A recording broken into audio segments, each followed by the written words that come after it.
বাংলাদেশ জাতীয়তাবাদী দল বিএনপির সহস্বাস্থ্য বিষয়ক সম্পাদক, জেলা বিএনপির ১ নং যুগ্ম আহ্বায়ক ডাক্তার এস.এম. রফিকুল ইসলাম বাচ্চু সাহেবের নির্দেশক্রমে ২ নং গাজীপুর ইউনিয়নের ১ নং ওয়ার্ড বাঁশবাড়ি গ্রামে সাবেক প্রধানমন্ত্রী ম্যাডাম খালেদা জিয়ার রোগমুক্তি কামনায় এক দোয়া ও ইফতার মাহফিলের আয়োজন করা হয়।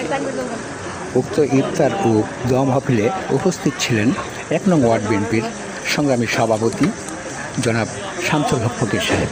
আরও উপস্থিত ছিলেন গাজীপুর ইউনিয়ন বিএনপির সহসভাপতি জনাব সাইফুল ইসলাম ভাই।